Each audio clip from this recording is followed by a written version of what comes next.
Greetings to the 12 tribes scattered abroad, and Shabbat Shalom, Baruch Hashem Yahuwah. Bless the name of Yahuwah. I want to thank our donors, all of you out there that support this ministry. I'm so thankful that we can continue to reach the nations. We're getting ready for Sukkot, so please sign up at TorahToTheTribes.com for the upcoming Feast of Yahuwah, and subscribe to our channel. It really does make a difference nowadays when we have so much activity online to be able to spread the word by your subscription. And again, give us some thumbs up if you like this teaching. If you don't like this teaching, give us some thumbs down. And you can leave some comments below, and we will dig in today. Under the law and works of the law is the title of today's teaching. It's really what I want to talk about is the difference, the distinction between stewardship and covenant responsibility versus ownership and possession.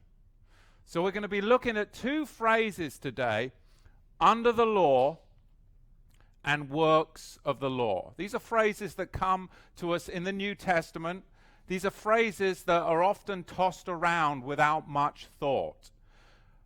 But specifically, what we're looking at is the distinction between stewardship and covenant responsibility and ownership and possession. Because we live in a crazy world, don't we? I mean, we live in a crazy world of tweets, Twitter feeds, news feeds, and our words today, they impact more than they have ever done before.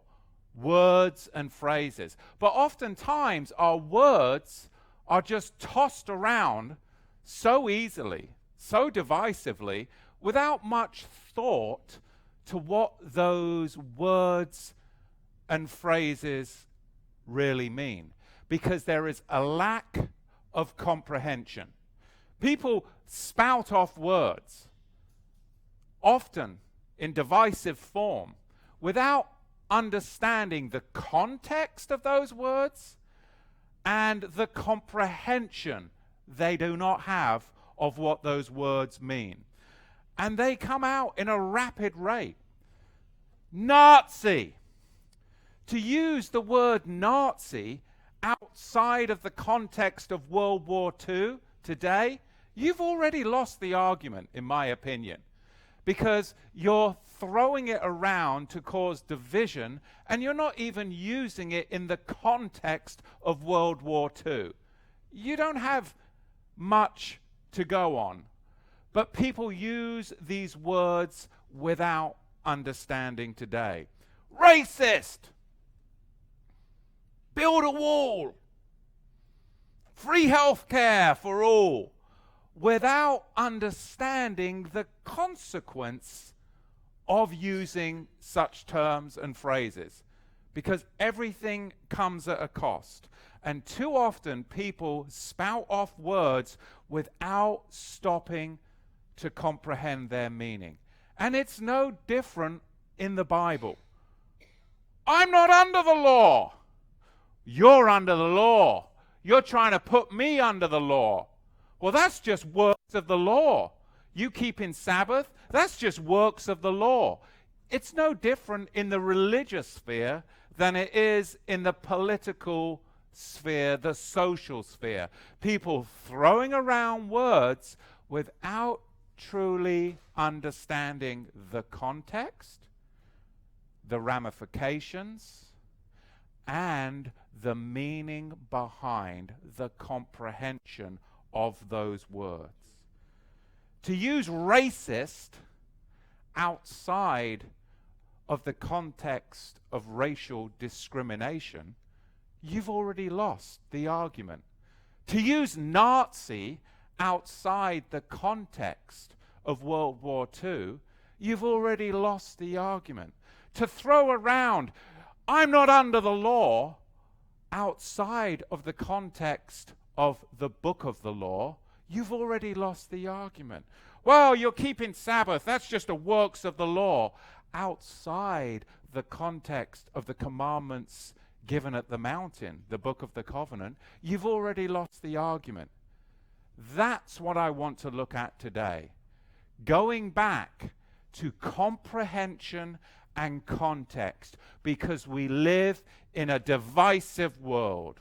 We live in a divisive world where people too often spout out words, spout out phrases without comprehending or understanding their context. They're trigger words, aren't they? Nazi, racist. I'm not under the law. You're under the law. That's a works of law. Trigger words hurled precisely because people are trying to shut down the conversation and trying to halt progress socially, but also religiously. Because if you hurl out, well, you're just trying to put me under the law, you're halting the conversation and you're stopping spiritual progress. Well, that's just a works of the law. You're halting the conversation and you're stopping spiritual progress. It's the same vein that we need to address. That's what I want to look at today, because I do not want to halt the conversation. I want to have a conversation with you, and I want you to be able to have a conversation with others that may be not where you're at in your faith, but don't halt the conversation. And don't allow others to halt the conversation because they don't understand the context and aren't willing to have the conversation in regards to these two particular phrases, under the law and works of the law. So today we're going to examine these two phrases that are often misused, abused, and thrown around. And when that happens, you shut down the conversation and you halt spiritual progress. And I don't want that. I don't want that with my Christian brethren. I don't want that with secular brethren that may be seeking the kingdom of Yahuwah, yet they heard all the dogma regarding these two phrases. And then when you come along and start talking about Sabbath, when you start talking about the feasts and festivals, when you start talking about diet restriction, all of a sudden they're triggered. Well, that's works of the law. You're under the law. The conversation stops. The spiritual progress ceases. Now, if we can be mature without being defensive and examine these words, then I think we can do great things. And that goes not only for these words, but with all of our conversations. Because when you use words outside of the context of where they come from, you've lost the argument before you've even started. So, first of all, we're going to look at Romans chapter 6 and verse 14. So while you're turning there, I'll have a swig. And we know the phrase. We've all heard the phrase. Not Nazi, not racist, but under the law. For sin over you shall not have dominion over you. For ye are not under law. I'm not under the law, I'm under grace. I can do whatever the heck I want. I go to church on Sunday. I get out of the house at Christmas and Easter. I'm not under the law, I'm under grace. You're trying to put me under the law. You've shut down the conversation and you've just halted spiritual progress. Then if we get defensive, it's not going to unlock that system, is it? But by educating and by being decent, opening up the conversation, and being light-hearted about it, still in the vein of truth and righteousness, you can make great progress. For sin over you shall not have dominion over you, for you are not under law but under grace. What then? Shall we sin because we are not under law but under grace? Let it not be the hearkening call of Rav Shaul. Now, this isn't a proof text to assert that believers aren't to keep the law. Under the law. With under the law interpreted to mean the commandments found in the Torah, or what's termed the law of Moses. So what does this phrase mean then? Under the law is a Greek term, specifically hupo nomon. But what does it mean? What does it really mean? Now, remember, in the past few paragraphs, before we get to chapter 6, you'd have been in Romans 5. You'd have hopefully read the whole chapter. Now you're coming into chapter 6. Rav Sheliak Shaul, Rabbi Apostle Paul, he has already been spending some time contrasting the difference between death in the natural man and life in the spiritual man. Where the spiritual man is what? The spiritual man is not to live under sin's dominion. And later, John comes along on the scene and he defines sin as what? Violation of the Torah. 1 John 3:4, it is written, everyone who practices sin also practices law.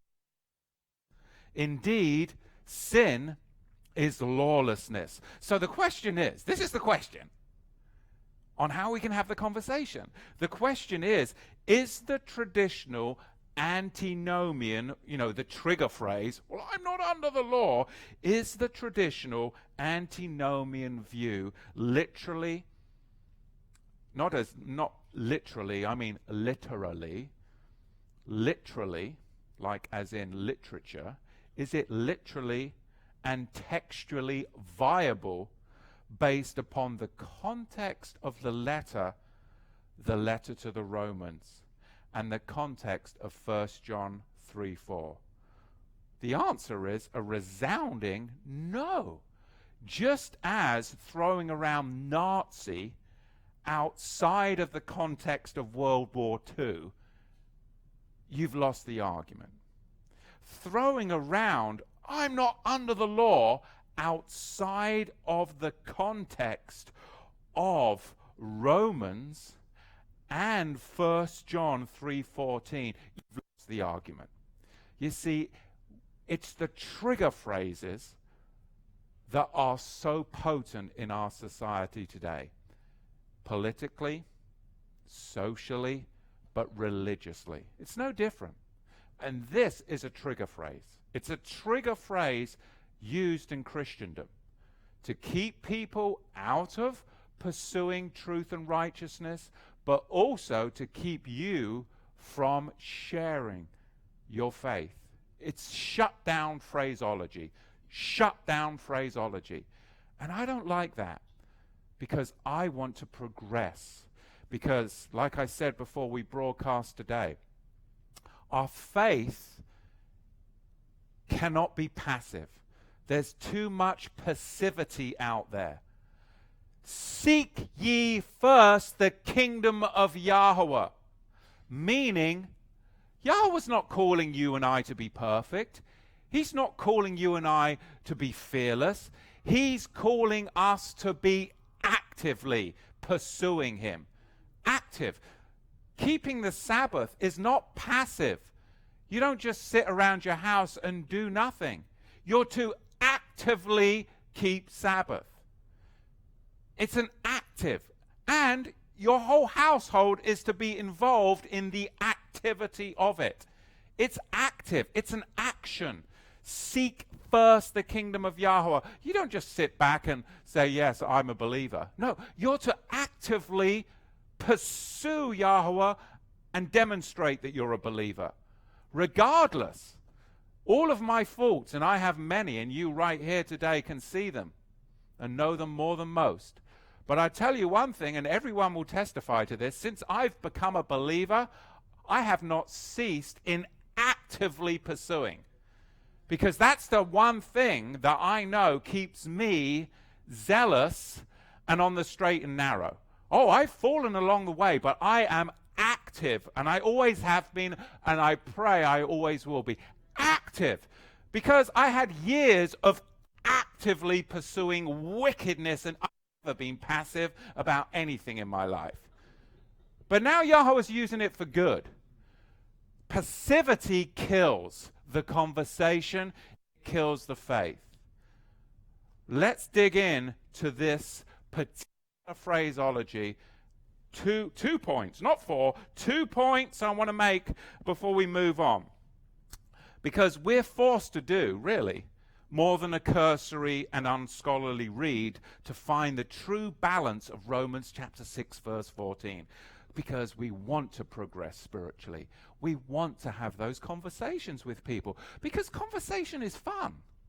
I love having religious conversations. I love having political conversations. But when people throw out words like, I'm not under the law, you're a Nazi, you're a racist, I don't like that. Because it shows your ignorance. Because you're using all of those words, those trigger phrases, outside of the context of what they were meant. Shows a lack of comprehension. Shows a lack of comprehension in all realms. 2 points. Number one, the sin master and the Torah are not one and the same. They are not one and the same. Romans 7:7, you're familiar with that, makes that very clear. What shall we say then? Is the law sin?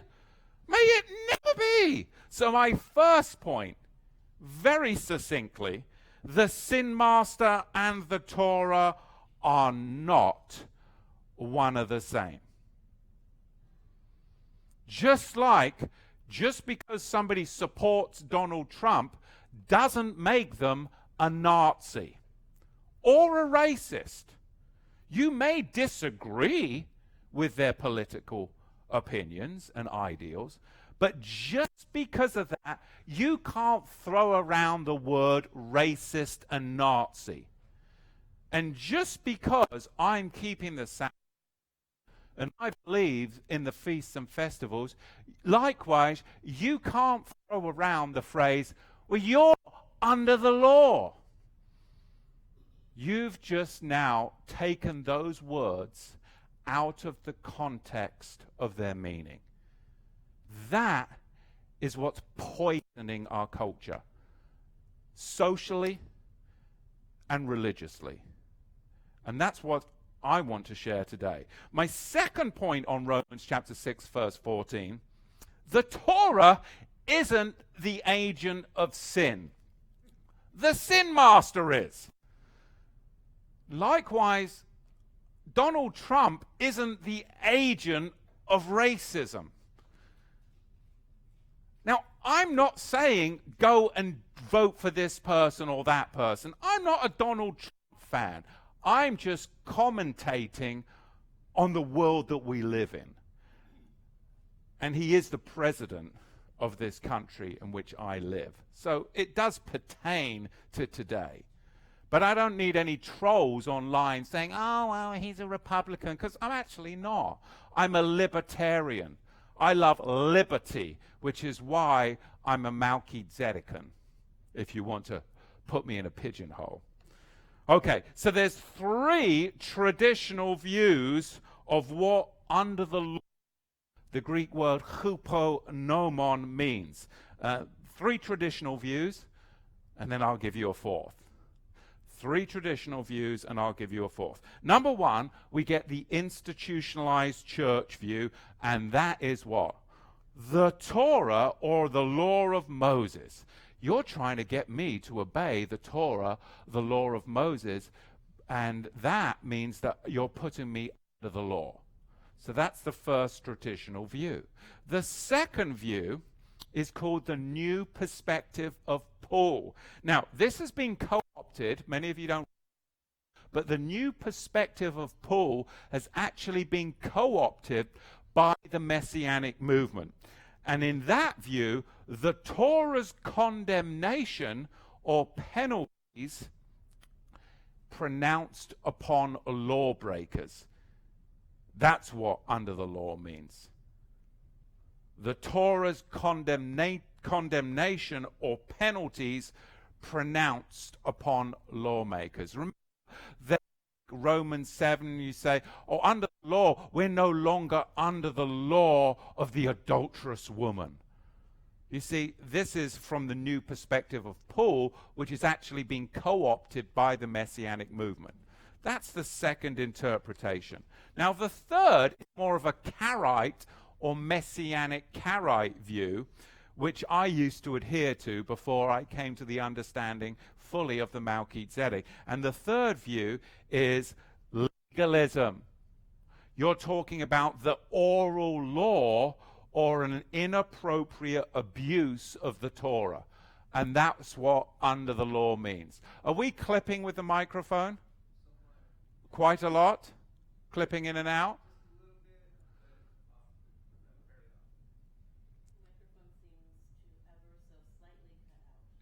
Do they want me online to move to a handheld? Because I can do that if it's clipping. Yeah, we do that. Okay, let's do that. We're going to have switch for you guys online. We've had a few comments, I guess.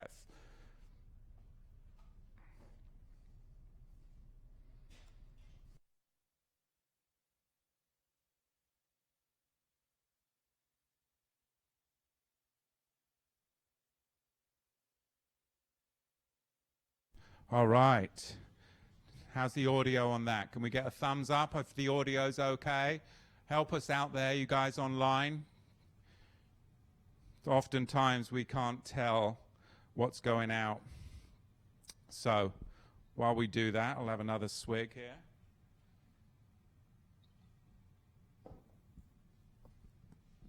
So do you want to check the levels?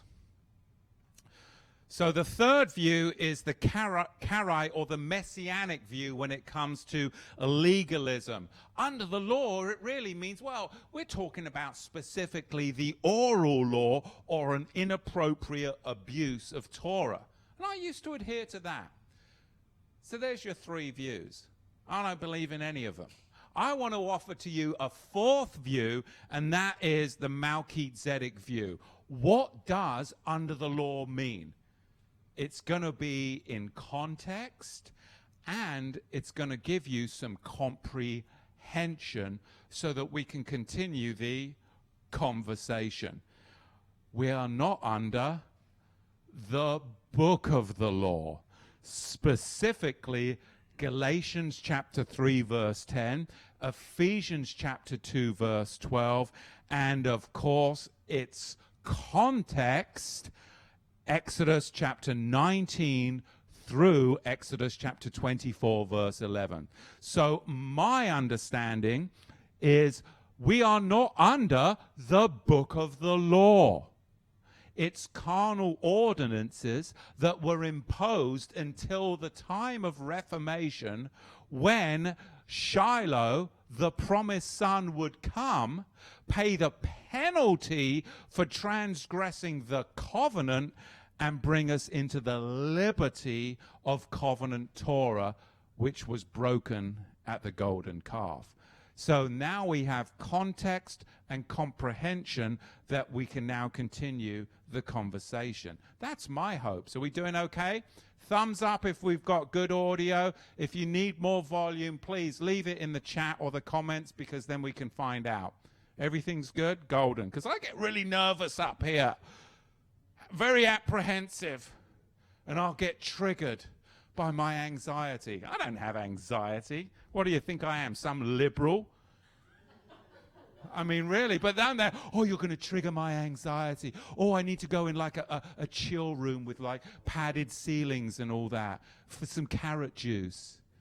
Good night. What's going to happen? And they're like communists, right? Because it's really democratic socialism, it's communism. But, you know, at least the real communists back in the day, you know, in the gulags and whatnot, I mean, they were pretty tough.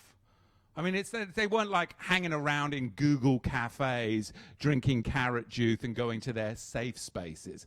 Today, they wouldn't survive a day without bread and water. So they're not even real communists. So anyway, let's get back to truth and righteousness instead of this commie rubbish. So let's talk again. We're looking at under the law, because the ones in reality that are under the law, Who are they? Communists. No, I'm kidding. The ones, the ones that are under the law, they're the people that haven't realized that Yahusha's inauguration of the new covenant, and they're still under the law, the book of the law, the schoolmaster, if you will, which they have not seen the liberty that is offered through Yahusha. That's under the law. Under the book of the law. That's the context. Whereas the ones under grace, because yes, I am under grace. I'm not under, in proper context, the book of the law. I'm under grace. But what does that mean? A liberty to violate Torah? Heaven forbid. Under grace means that I've realized, I've come to the enlightening that Yahusha's inauguration of the new covenant, given as Torah, Hebrews 8:7, is what has given me a release from the burden of the book of the law, from the schoolmaster, and now my life can be established through the Torah, as James says, the royal Torah, which is book of the covenant in its context. The covenants of promise Paul speaks about to the Ephesians.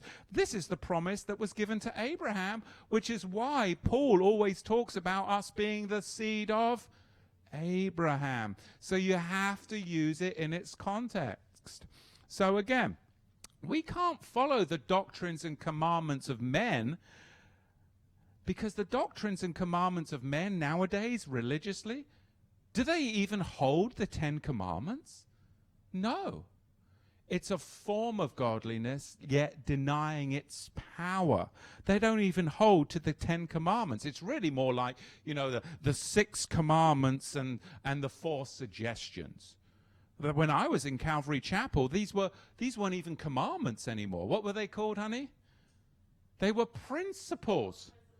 These are principles. No, then they were relegated to principles. Where did that happen? Could you show me the verse where the commandments were relegated to principles? Because I have never read that. Last time I read the Bible, they were still commandments. They were never relegated to principles that we get to kind of, you know, have a shadow picture in our life. But that's what I was initially taught.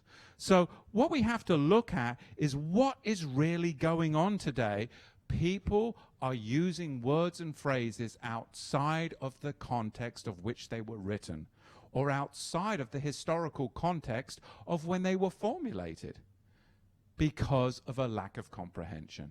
And it's universal in scope, meaning it happens in the religious community, but it also happens more in the secular and political community, and I see it all around. And I'm like, well, hang on a minute. You've really lost the argument by using that word and throwing that phrase around, because you're not using it in its historical context, and therefore you have a lack of comprehension of what you're even saying. It's just a trigger word. Under the law and works of the law are also trigger words. Can you agree with that? I would say so. I agree with me. And that's what's important. So 21st American Christianity, 21st century American Christianity has become, I'm sad to say, it has become mindless and unresponsive to 4 out of the 4 vertical commandments, leaving really a nonchalant and tolerant somewhat approach to the remaining 6 horizontal commandments. What do I mean? Turn with me to Exodus chapter 20. Number 1, we have, of course, of the commandments, I am Yahuwah, your Elohim, that delivered you from slavery in Egypt. This is a commandment of identity, identifying the Elohim that you serve. Who is the Elohim that you serve? Is it some Buddhist Elohim? Heaven forbid. Some Hare Krishna Elohim? Some Tibetan Elohim? No, there's only one Elohim that delivered a people out of slavery in Egypt through the parting of the Red Sea and delivered them to the mountain. So first off, let's identify who we're going to worship. this is a commandment of identity. The second commandment then builds upon that. You see, we're going to now build the faith. Do not take any graven image or idol. Do not take on any graven image or idol. This is actually now our response to the first commandment. I've identified the Elohim that I serve, and now because I serve that Elohim, my response is that I'm not bringing any graven images or idols into my heart, into my house, into my life. I'm casting them out.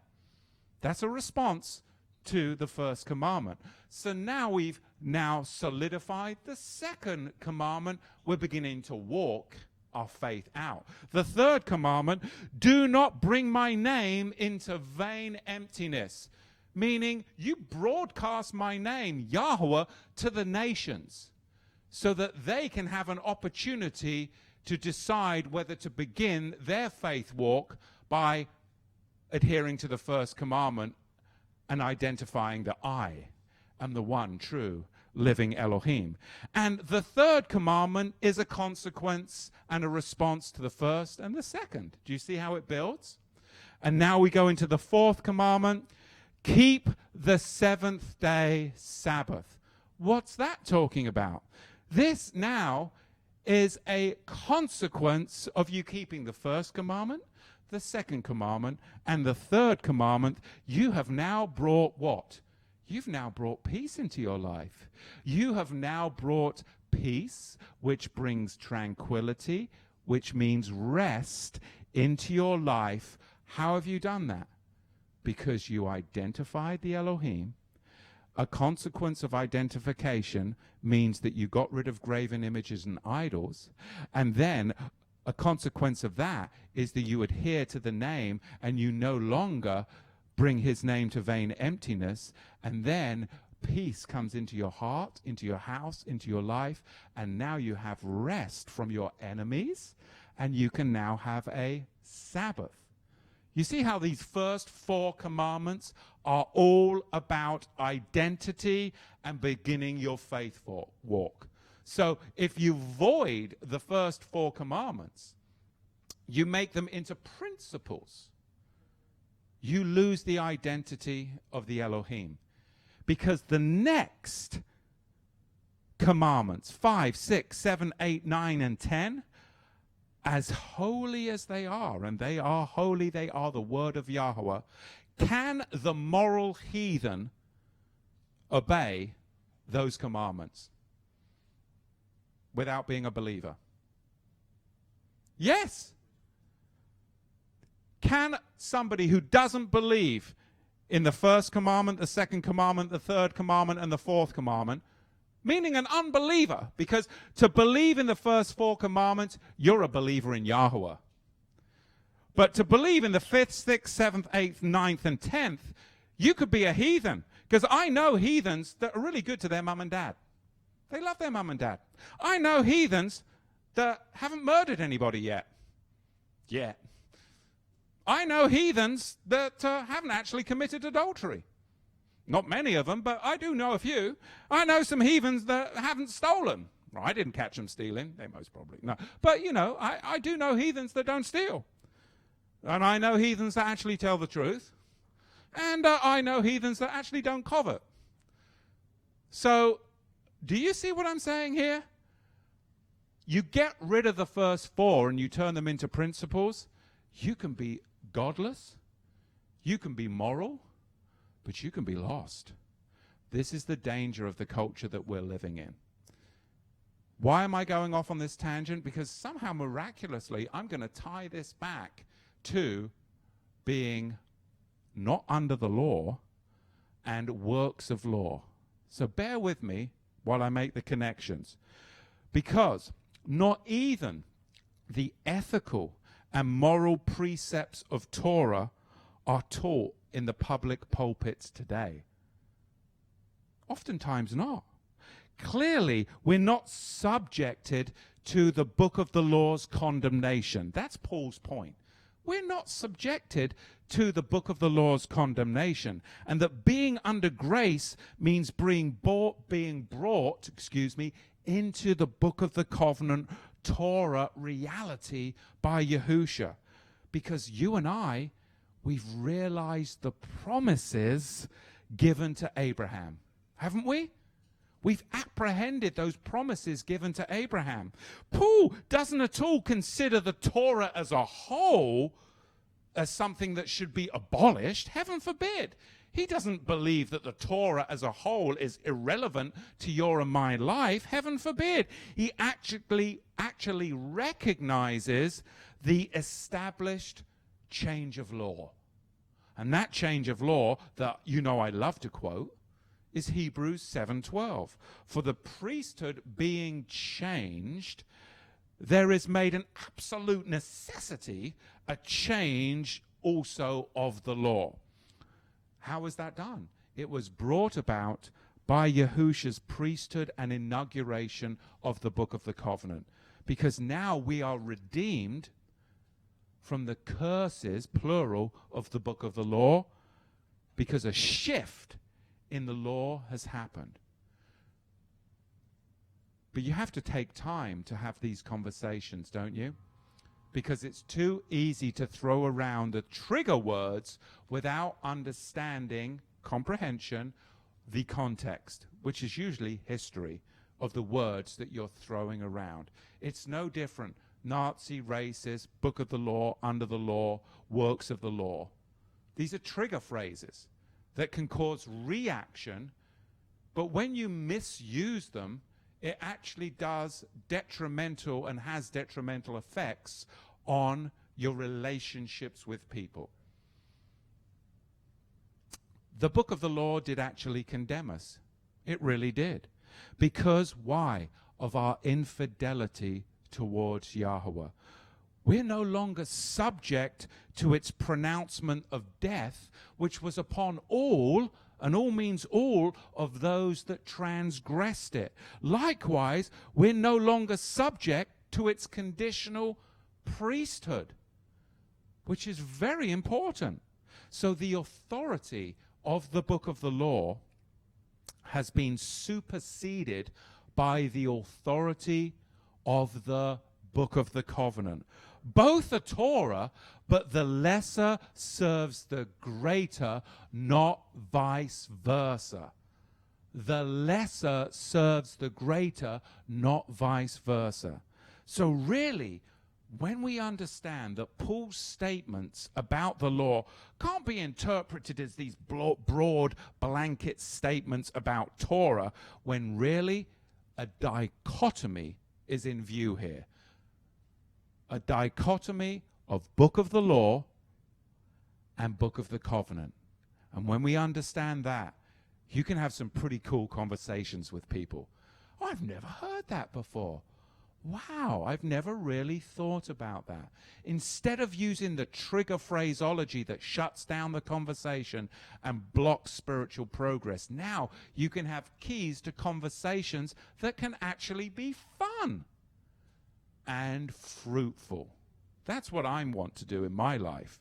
So we've just not had this dichotomy really explained to us before, have we? We haven't.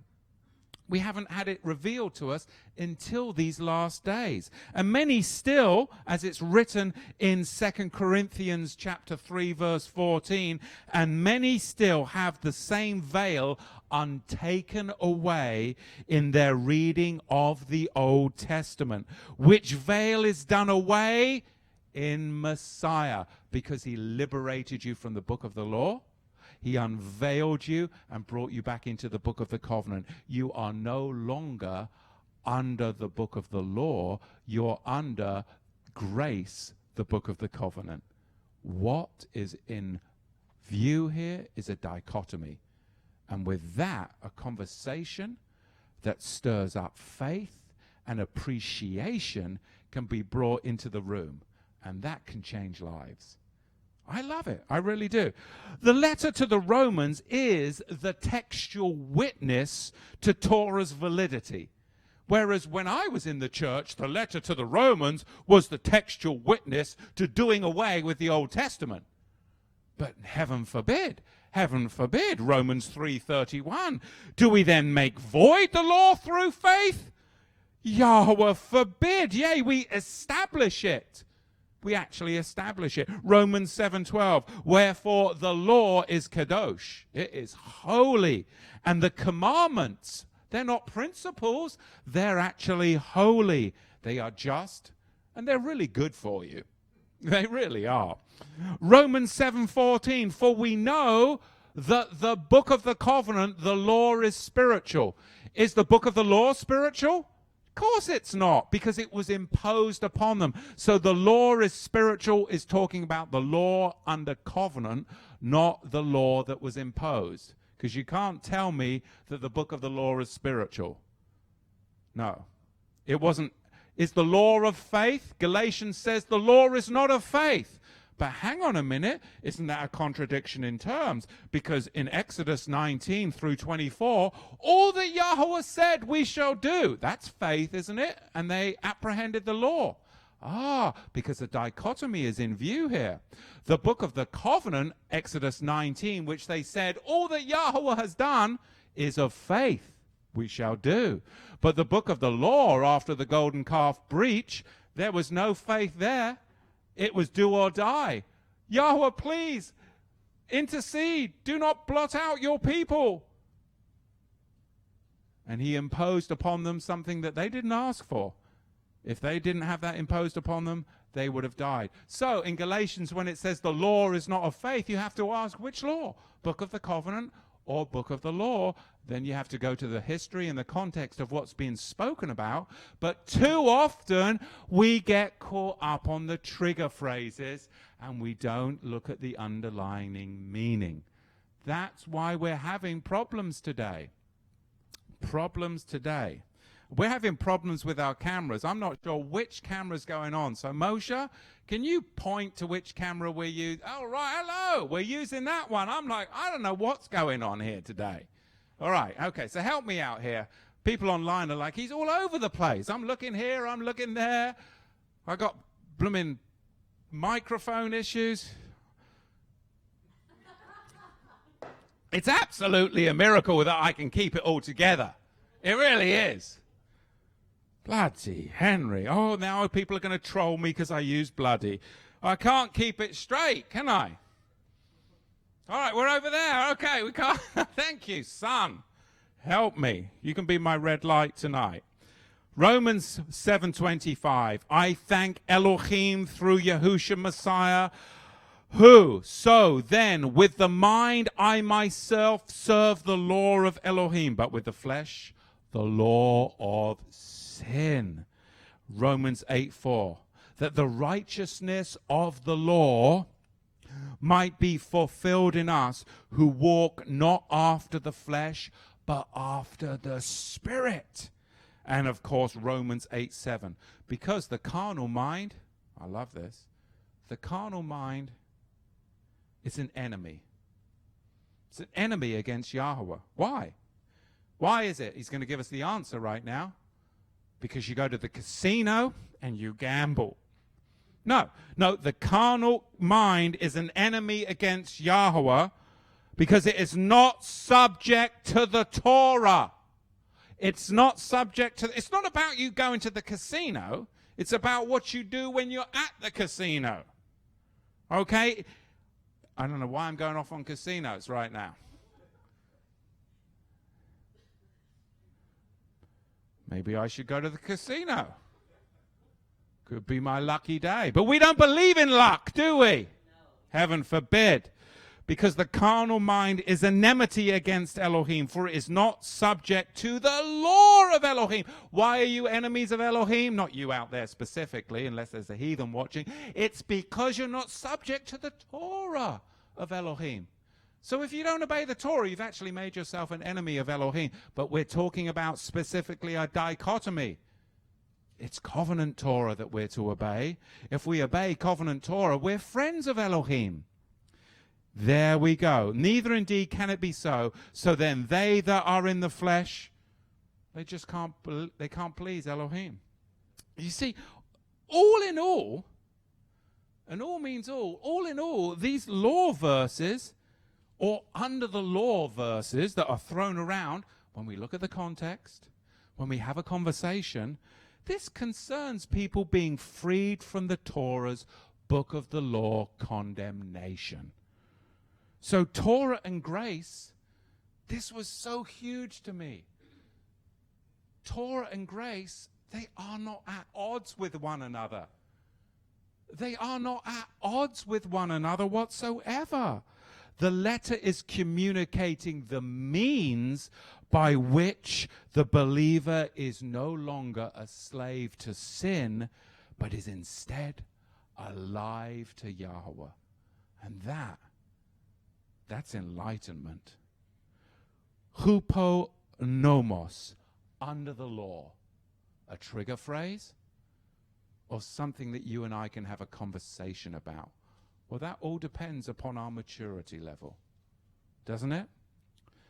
Under the law means the condemnation of the book of the law upon sinners. Specifically in contrast to Romans chapter 8, verse 1, where we find, therefore there is no condemnation to those who are in Messiah Yahusha. Because the condemnation happens when you're out of covenant. And Yahusha ushered in the new covenant given as book of the covenant Torah. And if you're in that, under the Melchizedek high priest, you're not going to be condemned. You're going to be secure. You're going to find shalom. And that's what we want. I know I want shalom in a day when there is so much animosity out there. I'm looking for some shalom.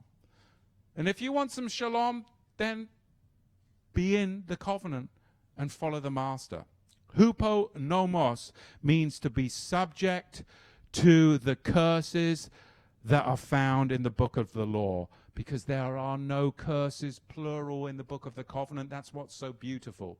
There's only one family limited curse.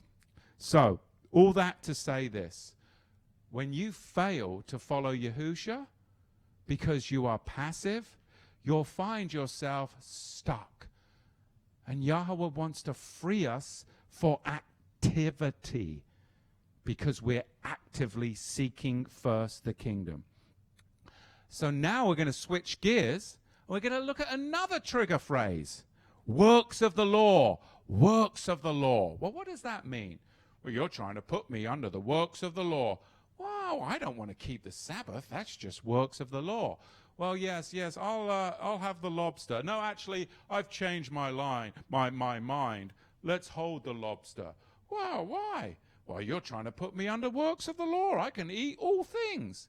You see, it's a trigger phrase. And you could be just going out for dinner with somebody, and the next thing you know, you've got trouble at the table.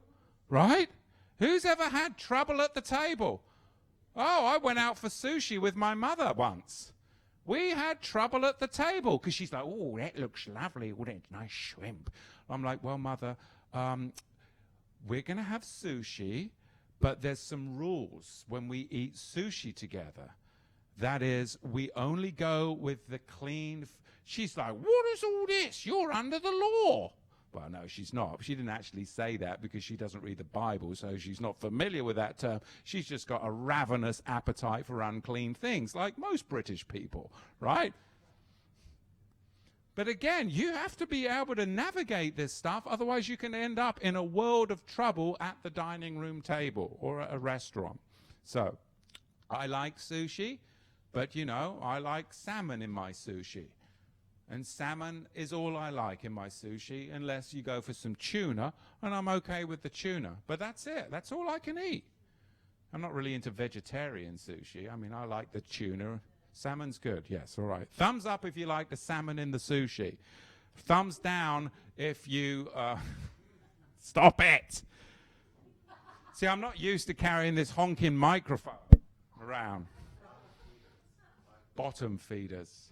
Romans 3:20, works of the law in all seriousness. Therefore, by the works of the law alone, without heartfelt faith, there shall no flesh be justified in his sight. For by the law comes the knowledge of sin.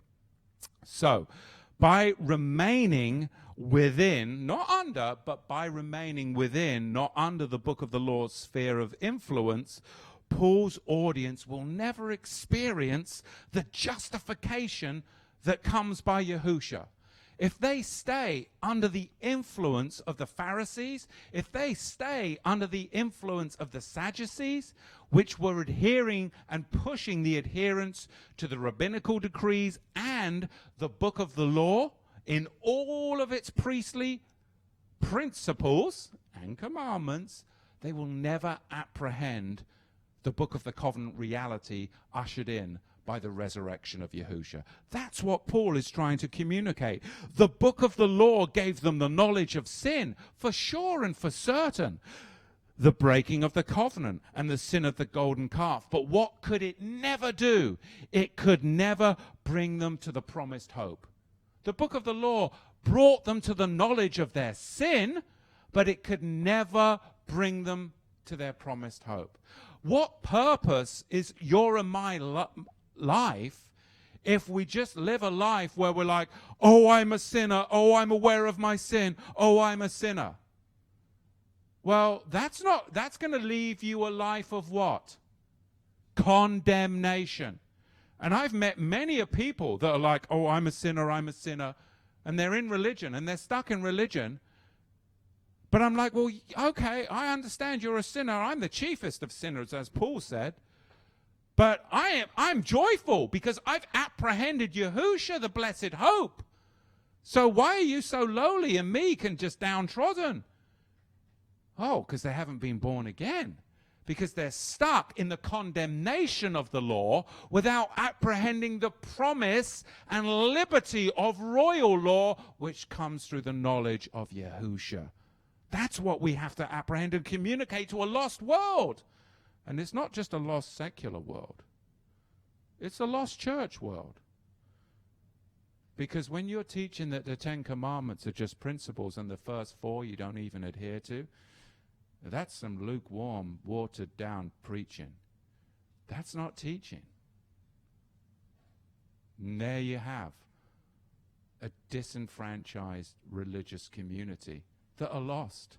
And they look at you and me as just zealots. Because we are. But don't be afraid of those trigger phrases. Have a conversation about them. Works of the law, ergon nomou in the Greek. I'm going to give you 4 interpretations of what works of the law means. Number 1, the institutionalized churched interpretation. Interpretation, keeping the law of Moses, or any customs and commands associated with Moses, right? What's the law of Moses? It's like it's a bad thing. That's the first interpretation. Works of the law, keeping the law of Moses. The second interpretation is a messianic interpretation. It's trying to attain justification by keeping the law of Moses. Now, this doesn't mean we don't keep the law of Moses according to the Messianics, but we just rightly apply it. But there's a problem with that. The Messianics never do rightly apply it. It's just wordsmithing. The third interpretation of what works of the law means is the Karaite messianic interpretation. Avi ben Mordecai is one that really pushes this, and it's works of the law is really just talking about Pharisaic dogma, the oral law, the traditions of the rabbis and the elders. But the Bible doesn't actually teach that. That's a teaching and doctrine of men that you're trying to now teach as commandments. The fourth interpretation, which I believe is rooted in context that will enable us to have a conversation, is the Melchizedek interpretation, and it is this. Works of the law is the labor of the book of the law, Galatians 3:10, as opposed to the rest of the newly blood ratified covenant inclusion, the book of the covenant Torah community. You see, works of the law, you're not under the labor of the book of the law. You're now under the grace, the liberty of the book of the covenant, because the new covenant, Hebrews 8:1 has been, Hebrews 8:6 has been given as Torah on the basis of better promises. What promises? The promises of his redemptive blood. Amazing stuff when you break down the conversation. So works of the law isn't speaking so much about obedience to Elohim, as the institutionalized church falls prey to, but it is more about speaking how a group or sect follow and interpret his law as appropriate to the dynamics of their faith. Now, some of you look like your eyes are glassing over. So I want to repeat that because it's very important. Works of the law isn't speaking so much about obedience to Elohim as the institutionalized church often falls prey to, that we've all heard, but it's about speaking to how a group, a sect, a dynamic group of believers, how do you and I interpret the law as appropriate to the dynamics of our faith? Well, we, as the Melchizedek remnant, how do we, as a sect of Yahusha, how are we supposed to follow or divide and interpret his law as appropriate to the dynamics of our book of the covenant faith? That's huge. That's what this ministry is all about. And when we apprehend that, you can actually have some cool conversations with all kinds of people. Because the Mormons, as crazy as they are, they kind of are into a bit of Melchizedek, except their Melchizedek is just some weird, weird stuff, you know? But when you start talking about things that are actually in the Bible, many will not even be able to carry on the conversation because they're using what? Not even the Bible. Just a shadow of these hodgepodge of religious writings. So we really need to be forward thinking in how we have these conversations with people. The Pauline evidence of ergon nomou, or that's the Greek for works of the law. The Hebrew phraseology for works of the law would be masai ha Torah, works of the law. It's talking about the book of the law. It is unequivocal that this is what Paul is speaking of in light of the book of the law has been lifted, and now we're brought under the covering of the book of the covenant. Paul's criticizing a sectarian or a messy idea about observance of the book of the law, because observance of the book of the law will actually impede heartfelt faith. And that's why in the Messianic movement, you've got so many people that are trying to keep the book of the law, and you're like, where's your faith, man? It's not all about works of outward works of law. I understand the commandments are good, just, righteous, and holy, but the law, the book of the law, is not of faith. If you want to apprehend the faith, you've got to connect with the Melchizedek covenant law, because that's where the power's at. So that's the distinction. Galatians tells us that the law is not of faith. But we have to understand the distinction between the book of the law, which is not of a faith, and the book of the covenant, which is. We've got to remember that in Paul's day, the Jews at that time, even in the nations, were deeply entrenched in ownership and possession. Ownership and possession of what? The book of the law. Just as today we see that the Jews, or the synagogue of Satan, they are deeply entrenched in ownership and possession. They were far removed from the golden calf debacle. And because of this, it seriously hampered the work of trying to clarify the Pauline position in regard to the Torah the covenants of promise. It seriously hampered their understanding. The Jews had lumped it all into one. And the Messianic movement today, they've done the same thing. They've just lumped it all into one of Jewish ownership and possession. And if you spend too much time in the Messianic movement, you'll realize it's all about the synagogue of Satan, ownership and possession. And that's a dangerous thing.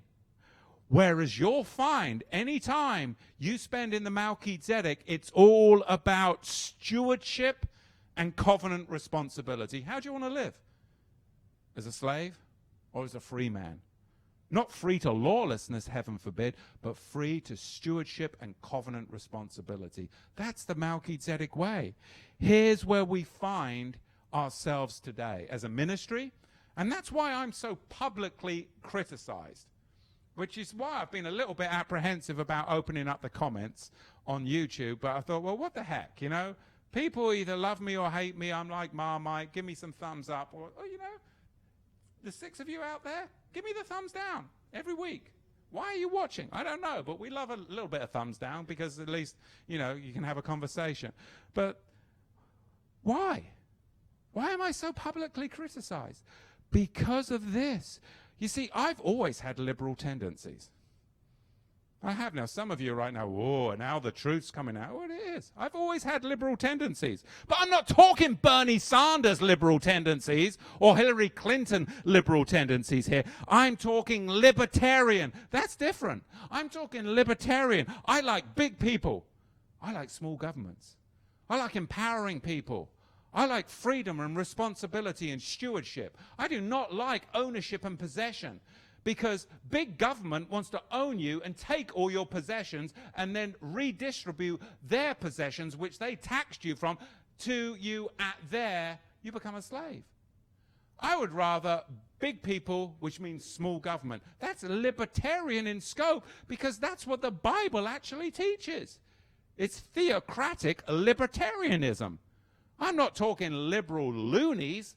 I'm not talking Bernie, you know, from the gulags. No, I'm talking a distinction here between what? Ownership and possession, which is what Bernie Sanders is all about.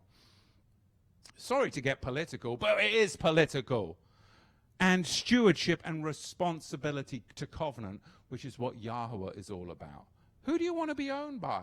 I'd rather be a slave to Messiah and free indeed than a slave to this system, which will literally send you to the gulags. They're called FEMA camps. You see, this is called theocratic liberty. Yahuwah established the covenant, and the covenant is the checks and balances. We should have checks and balances. The checks and balances is, hey, Abraham, walk between the pieces. Don't go outside the pieces. Walk between the pieces. If you will live between the pieces, that's where I live, then you'll find blessing. Live between the pieces. Between the pieces is Book of the Covenant. That's where Abraham lived. Under the shadow of his wings, Yahuwah established stewardship and covenant responsibility. And that's what I teach. And I get hammered for it. Oh, you're teaching against the law. Or you're teaching us to be under the law, from both sides of the aisle. The church, I get hammered. From the Messianic movement, I get hammered. And I'm saying, but you guys are teaching ownership and possession.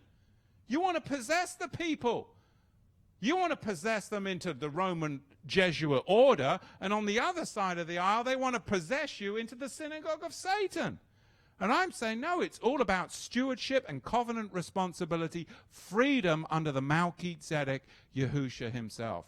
Because I love theocratic liberty, setting people free. That's what this ministry is all about. And thank you, so many of you out there that do respond and say, yes, we have been set free from religiosity through the Melchizedek reality. I'm a poet and I didn't know it. So, all that to say this, whether it be the traditional church or traditional Messianic Judaism, or racial or political suppression.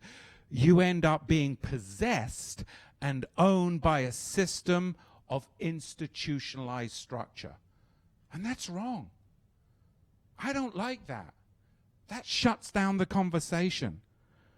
Instead of being allowed to steward the covenant in your life. And that's what Yahushua wants for all of us. This is why there are so many church splits. Why? The ones split when they realize that they can't possess you, that they can't possess what in the religious sphere they wanted to own. And they split because they weren't there for the right reasons. They were into ownership and possession, either the people, the person, or the ministry. And when they see that they can't take you into captivity, they split because they are still into ownership and possession. I hate ownership and possession. I'm into covenant responsibility and I love stewardship. Only the ones who live a life of stewardship and covenant responsibility will see it through to the end. And those that see it through to the end, they get the legacy to their children and to their grandchildren. They get to leave it to their descendants. Ownership and possession, what does the psalmist say? It's gone. You die, then the next generation, they spend it all. But stewardship and responsibility, it goes on to the next generation, it goes 6 deep. That's a fact. With stewardship and responsibility. But possession and ownership, it's gone within one generation. The next generation, like the Hiltons, they burn it all. You see, because they don't understand the difference. Yahuwah wants us to leave it to the third and to the fourth generation, and that comes through education in stewardship and covenant responsibility. And that's what we want to see. So don't get ripped off anymore by promises of religion when you could steward the Melchizedek covenant in your life and you could attain the priesthood. Have the conversations. It's too easy for the trigger words. I'm not under the law. You're trying to put me under the works of the law. You're a Nazi. You're a racist. But people are throwing out these trigger words because they don't want to have the conversation with you about the context of what we're talking about, and they actually don't have the comprehension about what they're talking about. You have to comprehend the Melchizedek to understand the dichotomy between the book of the law and the book of the covenant. And when you do that, you'll see what works of law and under the law really means. Otherwise, you're just using trigger phrases and you've lost the argument with me because you didn't either comprehend the context of the covenant. That's what we're talking about today. Our words today, succinctly in finality, they can either lead us into ownership and possession, which is religion, which is socialism, which is captivity, or our words today can lead us into conversations about stewardship and covenant responsibility. As for me and my house, it's all about stewardship and covenant responsibility. And I thank all of you out there that through your stewardship and responsibility continue to support this ministry in difficult times. I'm having a difficult time, but you know what? In those difficult times, I just continue on. That's what I do. Doesn't mean I have to be strong. Doesn't mean that I have to have supernatural overcoming power, but I tell you what, I'm a fighter and I want to apprehend the blessings. And I know from inception of my faith, it's always been about moving forward, never being passive. It's about apprehending that ahead. So we continue. And in that, that's where you see the miracles. We've seen so many miracles at Torah to the tribes in the past year. Things that we thought we could never overcome. And we're standing here today, and you're out there, and thousands more of you are watching than you ever have been before, and people all over the world are being affected by covenant responsibility in the Melchizedek message. That's beyond me. It's because the power is in the hands of the people to share the message. Because I can share it here, but when you share it out there, and you guys out there have the conversations, that schedules your next season of blessing. But don't get caught up in the trigger words. Racist, Nazi, I'm not under the law. Well, you're trying to put me under the works of the law. These trigger words, when we really look at the context of where they come from, that's when the conversations start. Questions, comments, any of you out there or here today? A lot of questions.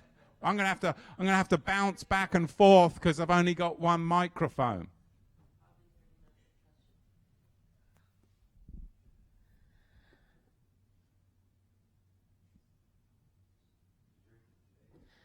Okay, I think you've touched on this a little bit, but let's start with our first question.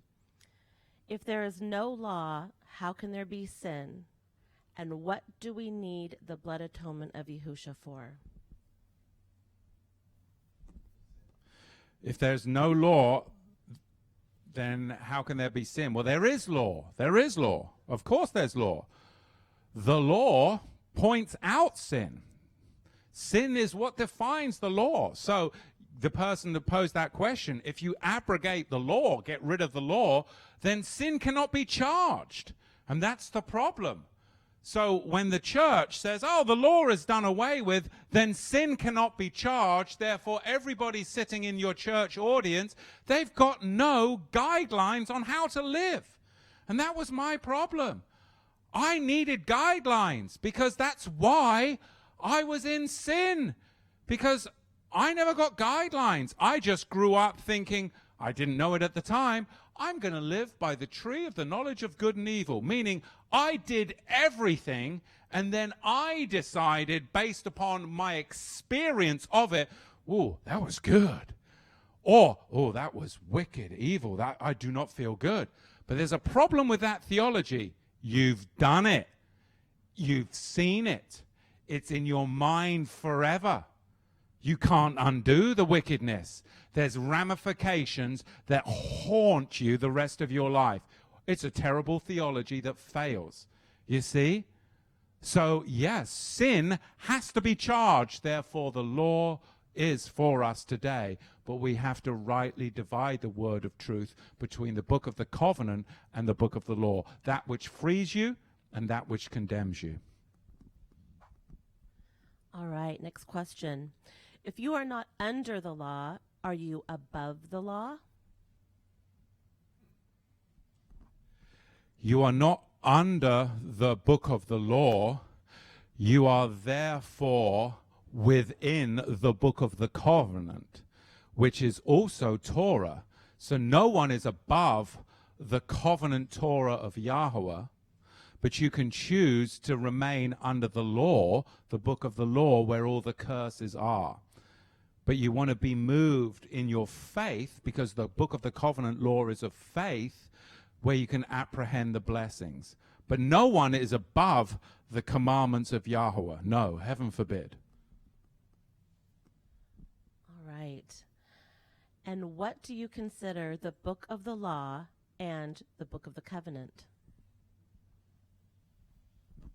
So the book of the covenant, its inception point, it was the promise that was given to Abraham in Genesis, of course, 12 and 14, the covenant, the flaying of the pieces. It wasn't realized until 430 years later at the mountain, Exodus 19 through 24:11. That's where the book of the covenant was then given to a kingdom of priests and a holy nation.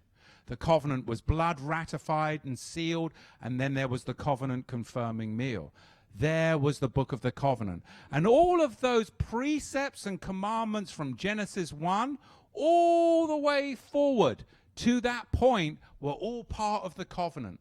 Whatever Abraham lived, how he lived, that's how we're to live. But then, at the golden calf, there was a breach of that covenant infraction. Yahuwah was going to kill all the people. Moses interceded, and Yahuwah said, okay, instead of killing all the people, I'm going to put a schoolmaster over them. I'm going to impose more laws upon them, more restrictions, more boundaries, because they've broke my covenant, and I'm going to now put them under the book of the law, which is then from the golden calf breach all the way through the prophets, all the way until Messiah, who came to redeem us from the curses of the book of the law and bring us back into the promises of the Torah, the book of the covenant that were given to Abraham. That's the Reader's Digest version, but of course our series Melchizedek that you can find on YouTube goes through that. And then also, if you visit us at TorahToTheTribes.com, you subscribe, you can get a free download of the Melchizedek Promises by Dr. Dave Perry, which is my favorite book.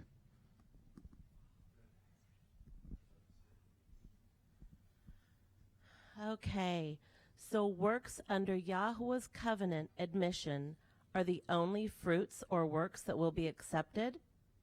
Can you be more specific on this, please?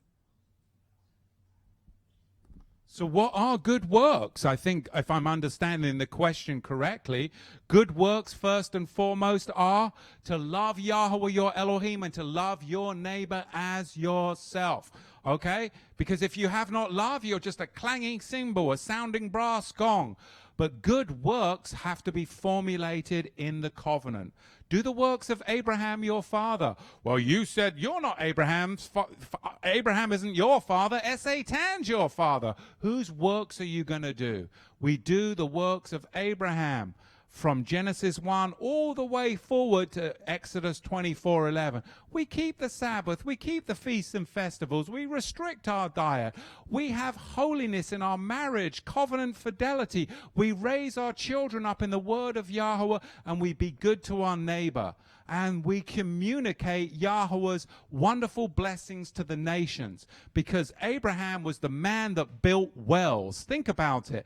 Back in that day, building wells was, in fact, how you preach the gospel. Because Abraham, you'd be traveling through thousands of miles of just wasteland. And Abraham would drop a well, and what would he do? He'd name the well after Yahuwah, an attribute of Yahuwah. Often the well would have the name of Yahuwah in it, and then a traveler would come, and he would be dying, and all of a sudden they'd come across this well in the wilderness, and he'd be saved by the living water of the well, and he'd ask, what is the name of this well? And he would be given the name of the well, and then he would be given the name of the Creator. And that is how people got saved back then, by faith and the waters of salvation, which of course is spoken about, we know, through Yahusha, the living water. But dropping wells was like giving tracts back in Old Testament times. Okay, next question. How should we rightly divide and apply the scriptures? We are Melchizedek priesthood. Yes, that's it. How do we rightly divide the word of truth? So as for me and my house, understanding the book of the covenant reality, it was huge. We were in our kitchen one day and we were fully into the Messianic movement, trying to do all this book of the law, you know, the seats, all of that garb, and feeling all this, you know, Luciferic oppression, because really we were in the company of a majority of the synagogue of Satan in so many areas. Then understanding the Melchizedek and going, I love the law. The law is just, holy, and good. Read Psalm 119. It's beautiful. But rightly dividing it to liberty, realizing the law that Abraham followed was the book of the covenant law, which is what James speaks of, and that's the law of liberty. And all that Abraham did is for us: Sabbath, the feasts, festivals, it's liberty. But all of the Levitical stuff, which was added under the book of the law, is now being twisted by the synagogue of Satan, and it's all about ownership and possession. That's not for us, because my sacrifices are living sacrifices. Sacrifices of prayer, the incense of my prayers that rise up. And with that, I have a spirit-filled life of law and liberty, but it's founded and grounded in covenant reality.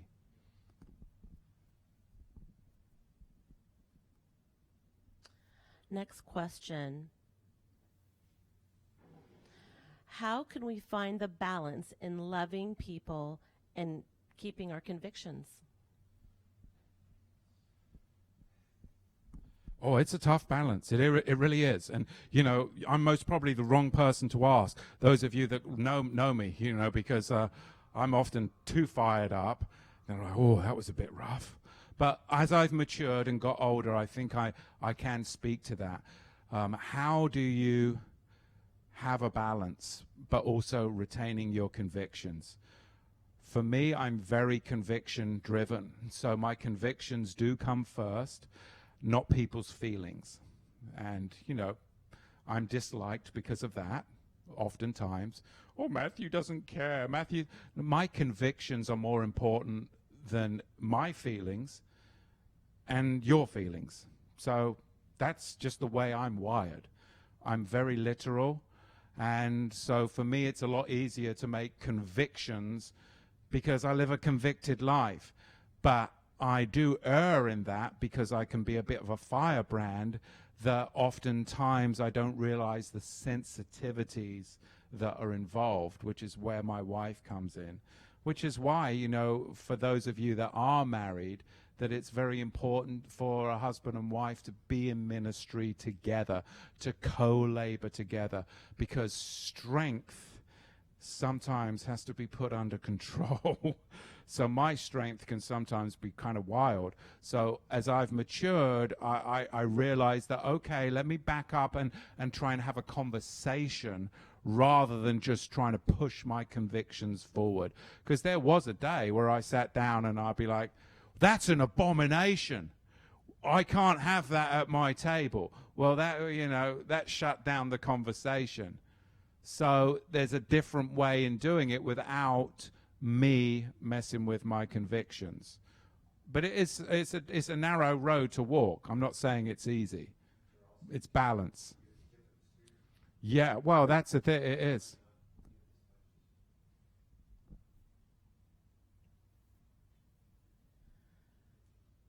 All right. What part of the book of the law was statutes that they could not live by?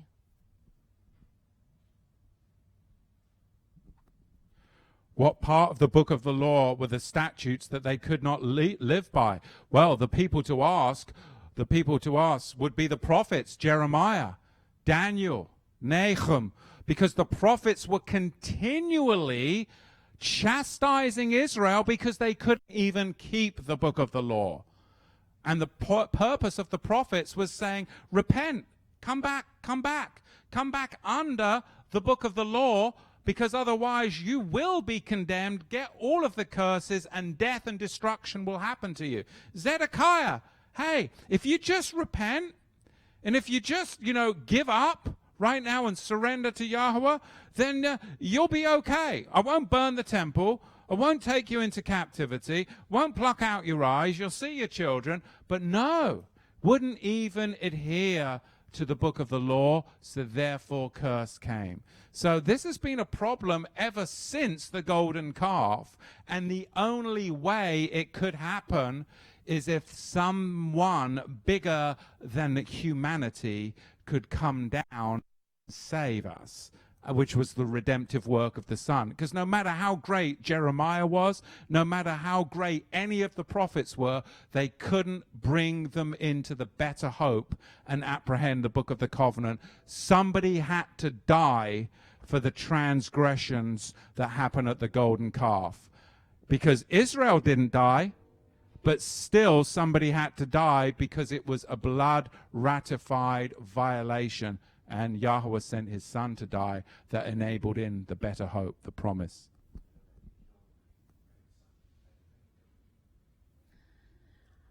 Next question. Will Matthew ever do a teaching about the Noahide laws? After the book of Revelation. Because everybody's like, when's he going to, you said something about the book of Revelation. Yeah, the Noahide laws, that's big right now. Yeah, but succinctly, it's just the synagogue of Satan counterfeit, an entrapment procedure that, of course, is going to be brought forth into the nations by, of course, Trump's son-in-law in the future. So just beware. I mean, I could do a big teaching on it, but the simplicity would be flee. Flee. There is one Torah, and it's not the Noahide laws. It is Melchizedek. Noahide laws will be pushed forward by the synagogue of Satan.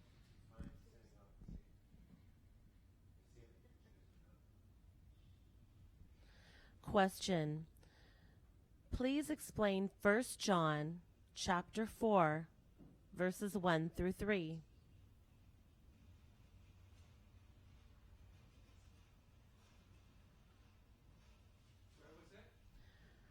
First John chapter 4, verses 1 through 3.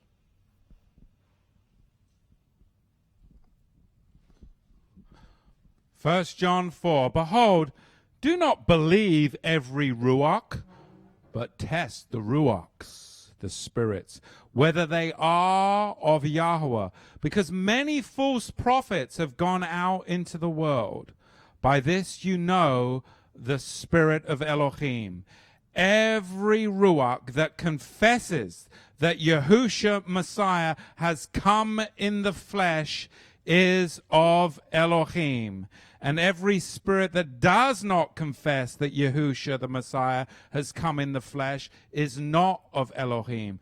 And this is the spirit of Mashiach Naged, anti-Messiah, which you have heard was coming and is now already in the world. So yes, watch out for the spirit of errors. You've got to test all things. So they that say they are Jews but are not, the synagogue of Satan, they deny the Son. Therefore they deny the Father. They deny that the Son came in the flesh, that he is Messiah. That's the spirit of anti-Messiah. The Jehovah Witness, they deny that Yahushua is the Son of Elohim in the flesh. They are the spirit of anti-Messiah. The Mormons that follow the wicked teachings of Joseph Smith and Brigham Young, again, it's a denial of this very thing. It's the spirit of anti-Messiah. I mean, I walk past these religious people all the time. I mean, it's devils. It's easier for somebody lost to come into the faith than those that have denied what we're talking about here. So we have to be. Yahushua came in the flesh, the Son of the living Elohim. And anyone that says he didn't is under the spirit of anti-Messiah. Okay, I've got another final question here. It says, ooh. All right. Could you ask Matthew to reconcile Torah covenant healing and faith name it and claim it healing?